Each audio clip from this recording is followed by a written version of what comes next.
आत्ता स्पीकर साहेबांनी जो निर्णय सांगितला तो निर्णय मी अतिशय काळजीपूर्वक ऐकत होतो आणि त्यांनी असं सांगितलं की शिंद्यांचे आमदार आणि ठाकरेंचे आमदार हे दोघंही पात्र ठरवलेले आहेत. त्यामुळे मला जे दिसतं आहे त्याप्रमाणे निश्चितच ठाकरे गट हा सर्वोच्च न्यायालयाकडे जाईल. माझं तर असं मत आहे की पक्षांतर कसं करावं याचं एक गाईड या ठिकाणी महाराष्ट्रामध्ये तयार करण्यात आलेलं आहे. कारण 10व्या शेड्यूलचा बराचसा चुकीचा अर्थ या ठिकाणी लावला गेलेला आहे. आमच्या कायद्यामध्ये सबस्टॅन्टिव्ह लॉ आणि प्रोसिज्युरल लॉ असे दोन भाग असतात. सबस्टॅन्टिव्ह लॉ याचा कायद्याचा आत्मा काय येतो ओळखावं लागतं आणि प्रोसिजर ती केस कशी चालवायची हा भाग असतो. त्यातल्या सबस्टॅन्टिव्ह लॉकडे इथे दुर्लक्ष झालं आहे आणि प्रोसिजरवर जास्त लक्ष दिलं गेलं आहे. आणि मग त्यांनी असं म्हटलं आहे की कॉन्स्टिट्यूशन कुठली आहे ते आम्हाला ठरवता येत नाही. त्यानंतर त्या ठिकाणी त्याची आयडिओलॉजी काय आहे ते आम्हाला ठरवता येत नाही. मग लेजिस्लेचरमध्ये कोणाचं बहुमत आहे त्यानुसार पार्टी ठरेल असा कन्क्लुजन साहेबांनी काढल्याचा दिसतो. आणि त्यामुळे शिंदे हे पार्टी आहेत म्हणजे शिंद्यांची पार्टी आणि गोगावले हे व्हीप आहेत असा त्यांनी अर्थ काढला आहे.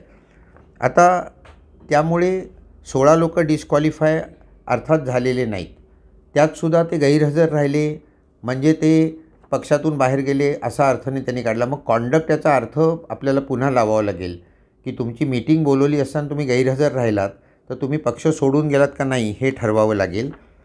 आणि त्यामुळे माझं तर असं मत आहे की आत्ता जे काही सगळं मी ऐकलं त्यावरनं मग आता 10वं शेड्यूल काढून टाकलं तरी चालेल.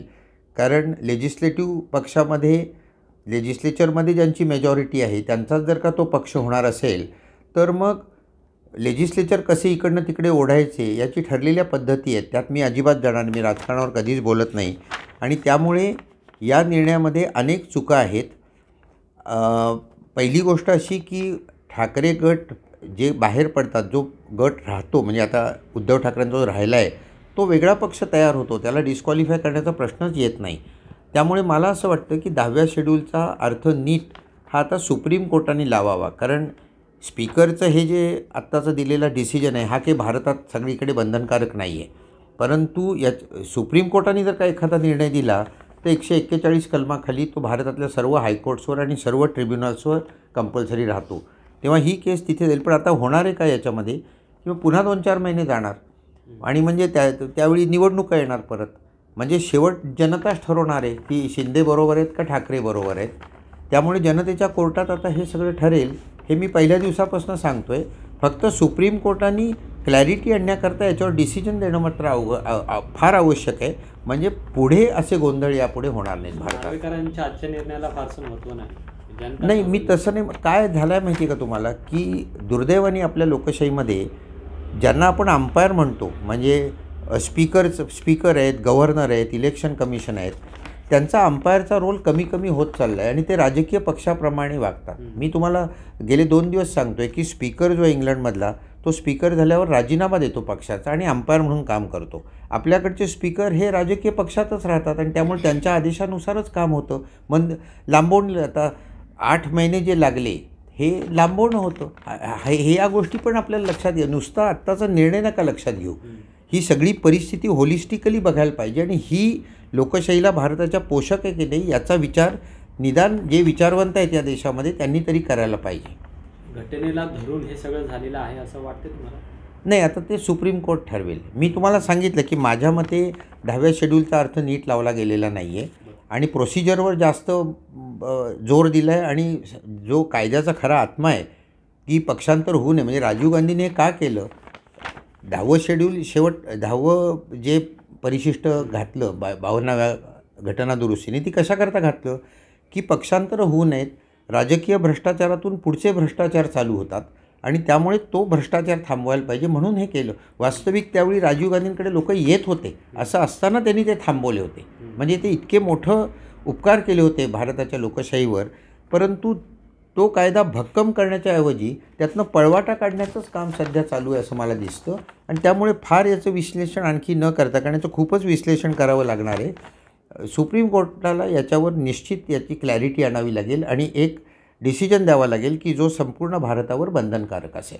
म्हणजे आजच्या नार्वेकरांच्या निर्णयाचा देशाच्या राजकारणावर किंवा पुढे अशा काही घटना घडल्या तर त्याच्यावर परिणाम होणार नाही नाही हे हा दाखले देऊ शकतील पण बाइंडिंग नाही आहे. हा जो निर्णय आहे हा या लेजिस्लेचर पुरता आहे, महाराष्ट्राच्या लेजिस्लेचर पुरता आहे. त्याचा दाखला देता येईल अर्थातच, पण याच्यावर सुप्रीम कोर्टाने जो निर्णय दिला तो सबंध भारतावर बंधनकारक केलं. 141 कलम तसं स्वच्छ शब्दात सांगतं. पण आता पुढे राष्ट्रवादी गटाची सुद्धा सुनावणी असणार आहे, तर हाच सेम पॅटर्न तिथं लागू होईल? नाही, मला नाही सांगता येणार. आता तेच स्पीकर आहेत, त्यामुळे मला माहीत नाही काय होईल. एकंदरीत स्पीकरचं जे वर्तन आहे म्हणजे आत्तापर्यंत विश्वासार्हता स्पीकरची कमी झालेली आहे, विश्वासार्हता गव्हर्नरची कमी झालेली आहे, विश्वासार्हता इलेक्शन कमिशनची कमी झालेली आहे आणि विश्वासार्हता थोड्या अर्थाने सुप्रीम कोर्टाची पण कमी झालेली आहे. तर लोकशाही बळकट करायची असेल तर या राज्यघटनेखाली ज्यांना अंपायर म्हणून काम करायचं आहे त्यांनी अंपायर म्हणूनच काम केलं पाहिजे. आजच्या निर्णयावर तुम्ही नाराज आहात? नाही, मी माझी व्यक्तिगत मी व्यक्तिगत मतं देत नाही, मी राजकारणात पडत नाही. मी तुम्हाला फक्त राज्यघटनेप्रमाणे मला काय काय पटलं नाही आहे तेवढं सांगितलं. सर, आत्तापर्यंत तुम्ही राज्यघटनेचाच दाखला देत होता, असं सांगत होता की 10व्या परिशिष्टामध्ये जे आहे तेच व्हायला पाहिजे, पण शेवटपर्यंत असं झालेलं दिसत नाही. माझं त्याही वेळी मत होतं, आत्ताही तेच मत आहे की जे 16 लोक बाहेर पडले, कारण सुप्रीम कोर्टाने स्वच्छ शब्दात सांगितलं होतं की ओरिजिनल पॉलिटिकल पार्टीचा जो व्हीप आहे तोच व्हीप राहतो आणि त्यामुळे त्यावेळी जे 16च लोक बाहेर गेले ते 2/3 पण होत नाही, त्याचं मर्जर पण होत नाही. हे दोन्ही गोष्टी झालेल्या नसतील तर ते डिस्क्वालिफाय व्हायला पाहिजेत. ते डिस्क्वालिफाय जर का झाले तर त्यात शिंदे आहेत. या कायद्याखाली डिस्क्वालिफाय झालं तर मिनिस्टर राहता येत नाही, म्हणजे हे सरकारच पडलं असतं. आता या सगळ्याच गोष्टी या निर्णयामुळे टाळल्या गेलेल्या आहेत आणि आता शिंदे व्यवस्थित मुख्यमंत्री राहू शकतात. तेव्हा मी माझी मतं देत नाही आहे, पण घटनेशी जुळणारा हा निर्णय आहे अशी माझी खात्री नाही आहे. सुप्रीम कोर्टाने याच्यावर ठरवावं आणि एक लक्षात ठेवा की supreme court is the final interpreter of the Indian constitution.